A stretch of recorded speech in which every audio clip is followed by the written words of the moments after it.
Alright guys, at this time I'm going to deliver or discuss some material regarding discourse analysis. First, definitions of discourse analysis. The Oxford English Dictionary defines discourse analysis as linguistic method of analyzing the structure of text or utterances longer than one sentences, taking into account both their linguistic content and their socio-linguistic context. Analysis performed using this method.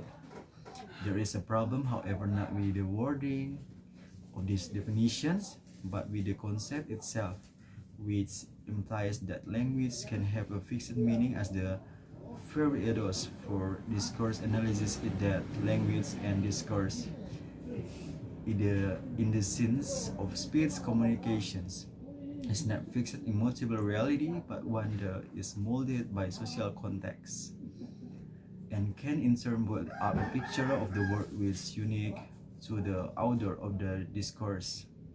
Discourse analysis is a research technique involves the analysis of language with the above framework in mind and has become increasingly popular in recent years in the social management sciences.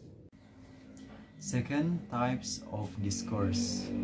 The four types or most discourse are description, narrations, exposition, and argumentation. 1. Descriptions. Descriptions is the first type of discourse. Description helps the audience visualize in the items or subject by relying on the five senses. Its purpose is to depict and explain the topic by the way things look, sound, taste, feel, and smell. Description helps reader visual characters, settings, and actions with nouns and adjective. 2. Narration. Narration is the second type of discourse. The aim of narrations is to tell a story. The narrator usually gives an account of an event, which usually has a plot. Example of the narrative mode of discourse are novels, short story, and plays.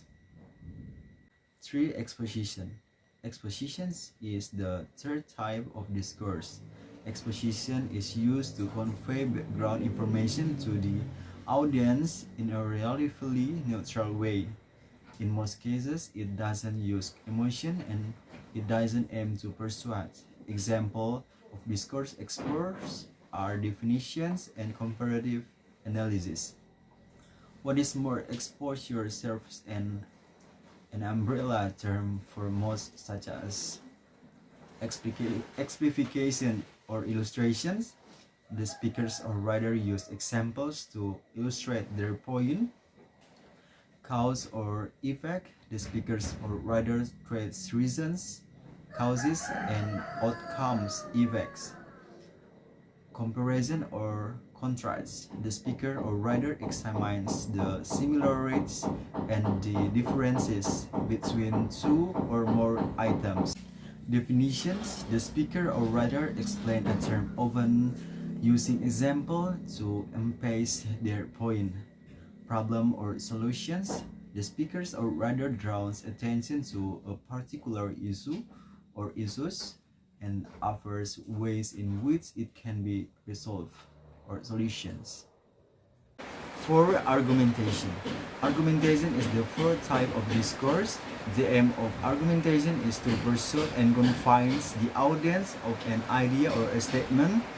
To achieve this, argumentation relies heavily on evidence and logic. Third, categories of literature discourse. There are three kinds of discourse in literature: poetic, expressive, and transactional. 1. Poetic discourse. Poetic discourse is a type of literary communications in which specially emphasis is given to a text through distinctive dictions such as rhythm, style, and imagination. It incorporates different poetic devices to embrace the bold expression of feelings, thoughts, ideas, or description of event and place. Poetic discourse is most common in poetry, but it is also frequently used by writers or prose. 2. Expressive discourse. Expressive discourse refers to literary writing that is creative but not fictionally. This writing aims to generate ideas and to reflect the author's emotions, usually without presenting any facts or arguments. Expressive discourse includes diaries, letters, memoirs, and blog posts. 3. Transactional discourse. Transactional discourse is an instructional approach that is used to encourage actions. It presents a non-ambiguous plan that is clear to the reader and is usually written in the active voice. Transactional discourse is common on adverse setting, instruction manuals, guidelines, privacy policy, and business correspondence. 4. Structure of discourse. The structure in discourse analysis: 1. Definitions. 2. Comparison contrast. 3. Cause or effect. 4. Process sequence. 5. Problem solutions. And the last one is 5 on how to do discourse analysis. As every study is different, it's challenging to outline exactly what steps need to be taken to complete your research.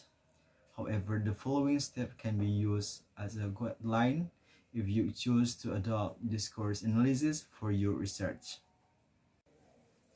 Step 1. Decide on your discourse analysis approach.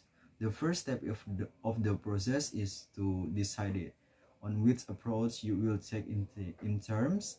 For example, the language is use approach or socio-political approach such as critical discourse analysis. To do this, you need to consider your research aims, objective, and research questions. Of course, this means that you need to have these components clearly defined. Step 2. Design your correlation method and gather your data. Once you've determined your overseeing approach, you can start looking at how to collect your data.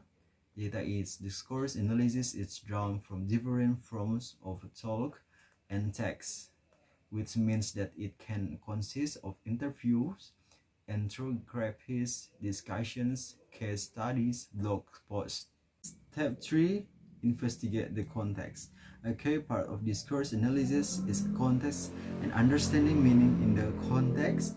For these reasons, it is vital that you thoroughly and systematically investigate the context of your discourse. Make sure that you can answer at least the majority of the following questions. What is the discourse? Why does the discourse exist? What is the purpose and what are the aims of the discourse? When did this discourse take place? Where did it happen? Who participate in the discourse? Who create in and who consume it? What does the discourse say about society in general? How is meaning being conveyed in the context of discourse? Make sure that you include all aspects of discourse context in your analysis to eliminate any confounding factors. For example, are there any social, political, or historical reasons as to why the discourse would exist as it does? What other factors contribute to the existence of the discourse? Discourse can be influenced by many factors, so it is vital that you take as many of them into account as possible. Step 4. Analyze your data. When performing a discourse analysis, you'll need to look for themes and patterns. To do this, you'll start by looking at codes, which are specific topics within your data. Conclusion. In conclusions, the term of discourse analysis is necessarily analysis of language in use. It cannot be restricted to the description of linguistic forms independent of the purpose or function which those forms are designed to serve in human affairs. while some linguistics may concentrate on the determining the formal properties of a language. The discourse analysis is committed an investigation of what languages is used for. The structure of discourse analysis comes in different variety of forms.